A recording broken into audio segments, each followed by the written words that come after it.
I'm 25 years old. I go to the gym 6 days a week. I eat basically the same thing every single day. I roll out of bed on random Saturdays and I decide to drive 7 hours across multiple state lines to go do a single thing alone by myself. And I spontaneously reroute to other states that I've never been to do things that I've never done, like skydive. And then I come home and that's me and that's my life. And somebody's going to look at that and be like, damn, she's so disciplined and motivated and focused and confident, and she's all these other things that I'm not, and they're wrong.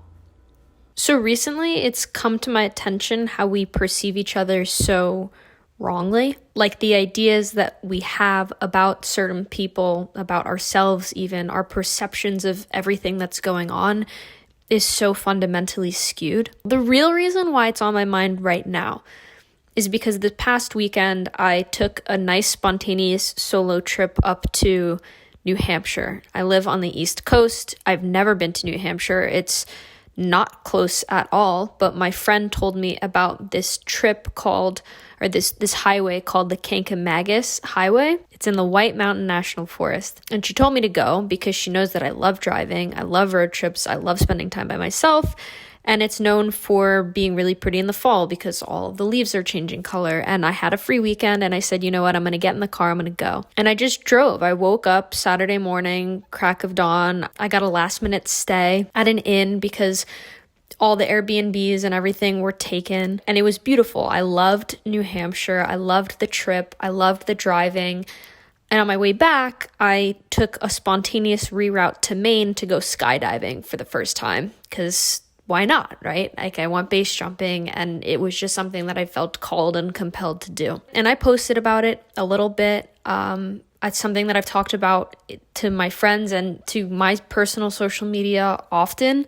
The fact that I spend a lot of time by myself and I go on these solo trips, and I went out to dinner for the first time by myself at a restaurant and sat down with a book, and I said, well, this is confidence achievement unlocked, that I can do this now. And it got me thinking about the way that people perceive me, because plenty of people I know either personally well or not so well, or honestly not even at all, have said to me on more than one occasion, wow, I wish I could do that, or that's so crazy, I can't even imagine doing that. But the thing is it's become so natural and normal to me, and this is where I started to kind of think about how we perceive each other so just incorrectly, because that's a choice that I'm making and it feels casual and comfortable and accessible to me, but somebody's complimenting me about it, or they're calling attention to it in this way, in this energy that isn't actually how it makes me feel to go do those things. And so I want to talk about it. I want to talk about the fact that I think we just judge each other wrong all the time, whether it's a good thing or a bad thing,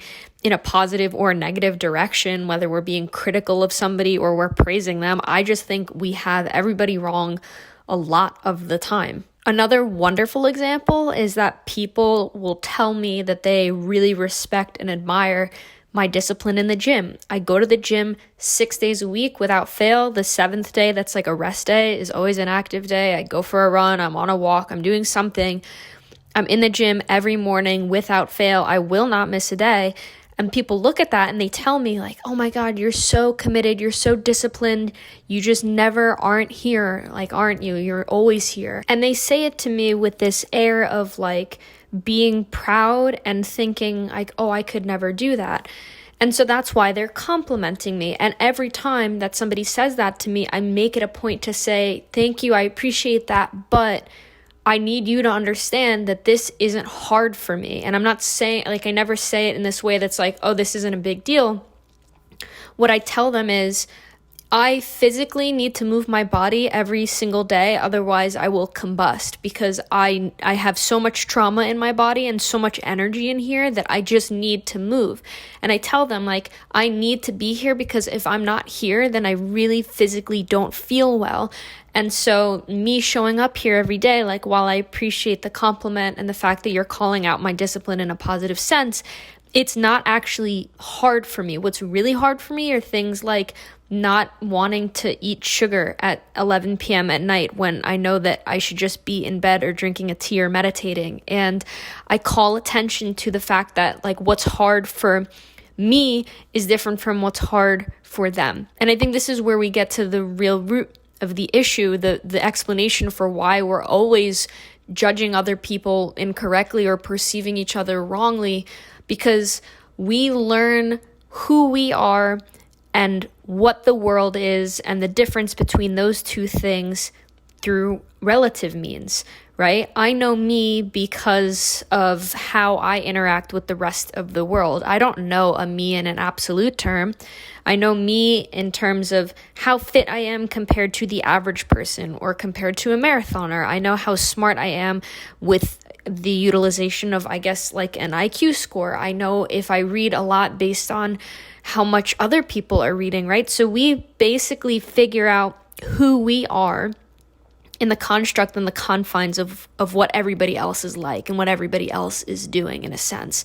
And I don't think that's a bad or wrong thing. Like, what other option do we have, right? Like, there's no real absolute objective sense for me to figure out who I am and how good of a human being I am and all of this other stuff, right? Like, we rightfully so are kind of figuring out who we are based on some sort of hierarchy or spectrum of where everybody else in the world is around us. Like, I think that's totally okay. We don't really have many other options beyond that. But the problem with that is that it is limited. We're going to judge other people based on our perception of ourselves and our perspective of what it feels like to live our own lives. And sometimes we get it right. We hit it. Like, we hit the nail right on the head, we hit the ball right out of the park, we get a home run, we perceive somebody using our framework for how we've learned to live and experience ourselves in the world around us, and it wins. But sometimes it doesn't. Sometimes it fails horribly. That's the limitation of living in this way, where we have no objective sense of who we are or who others are, right? Like, it's bound to fail at certain points. And I think it fails a lot more often than we might want to admit, or more often than other people will even be comfortable admitting to us. We are, as human beings, biased to perceive everything outside of us through the same framework and the same lens that we perceive and experience ourselves. And again, I don't think that's a bad thing, but I also think that it sets us up for making mistakes, and it is a severely limited way to experience other people. Like, for example, when people look at me and they see how, again, disciplined or regimented I am with my diet and my nutrition, and somebody else will eat literally whatever they want in the world and they want to be more disciplined, and I have to tell them, I have so many issues with my body and I felt so unwell for so long. I need to eat right, otherwise I will have a panic. Like, it just really doesn't feel good for me. So my challenge is going to be different from somebody else's challenge. And sometimes we want to applaud somebody else because we think that they did something that's amazing. But we think it's amazing because it's something that we either haven't done ourselves and we want to do, or it's something that we don't think we'd be capable of. Like, I'll give you a great example. I met this girl recently who was a swimmer her whole life, and she doesn't swim anymore, not since she graduated college. And the second that she told me that she was a collegiate swimmer, I couldn't even help it. I was so excited because that's such an accomplishment. You have to be such a good swimmer to be a competitive swimmer, to swim in college and to be an athlete. And that reminded me of the fact that I love fitness and health and activity so much that immediately I was like, oh my God, that's amazing. And I don't think there was anything necessarily wrong with that and wanting to extend that reach, right? That arm across the table that says, hey, understand kind of what it's like to live in your world. Let's connect. We're not that far off from each other.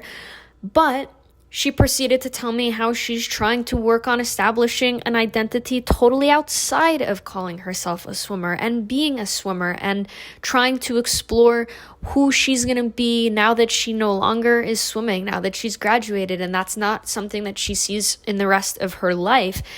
And I messed up in that moment. Did I fail? Was it bad? Did I say something wrong or insensitive? Absolutely not. But it's just something that you should be really aware of.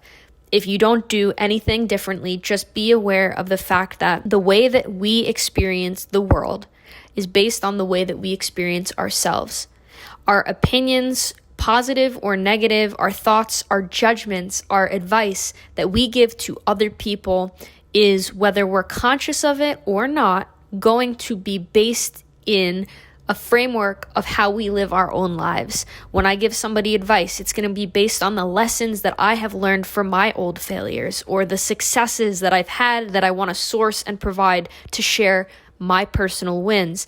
We do this all the time with basically everything, and sometimes you're going to get it right and sometimes you're going to get it wrong, but it's just something that you should be aware of. We're constantly judging other people. We think we know what's right and what's wrong and what's best for other people, but it is based in a critical error, a potentially very critical and very dangerous error, which is the assumption that somebody else who's sitting across from us on the other side of that table has lived a life that's similar to ours.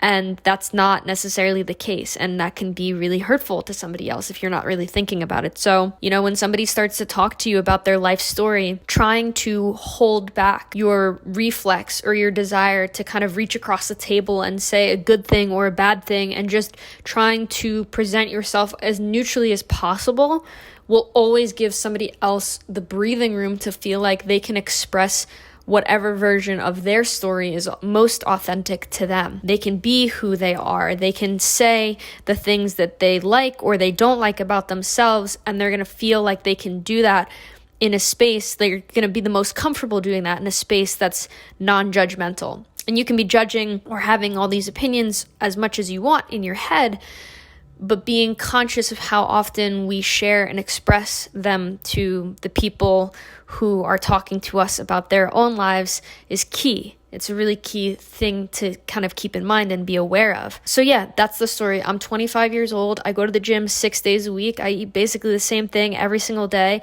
I roll out of bed on random Saturdays, and I decide to drive 7 hours across multiple state lines to go do a single thing alone by myself. And I spontaneously reroute to other states that I've never been to do things that I've never done, like skydive. And then I come home, and that's me and that's my life. And somebody's going to look at that and be like, damn, she's so disciplined and motivated and focused and confident, and she's all these other things that I'm not, and they're wrong. And I'm going to be equally as wrong as other people whose lives I might be looking at and saying, wow, they're so smart and they're so disciplined or they're so lazy, and I have no idea why they are who they are. And I need to accept that and remind myself of that before I come to any conclusions, before I offer any advice, and ultimately before I judge, because it's not my place to determine whether somebody's doing well or not in their life. As long as they're happy, that should be the first and foremost thing that we think about and we assess. And that's what we should be judging, right? If we're going to judge at all.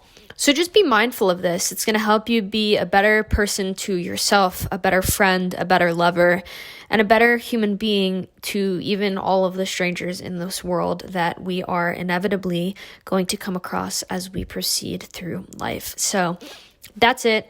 Be aware. Don't judge other people so much super outwardly. Let them become who they want to be, and just try to learn how to work alongside other people. And what you'll realize is that you'll become really aware of your self-perception and your mental model and your framework for the ways that you live your life. And maybe being really open to somebody else will help you expand your own world too. It's not exactly the goal when we're trying to do this. We're trying to show up better for other people, but I think it is a wonderful side effect. So that's it for this week. I love you. I'm in Asheville next weekend when this video goes up. Super excited about that. And I'm sure the next video that I talk about will be all about Asheville. So love you a long time. And I'll see you next week. Bye.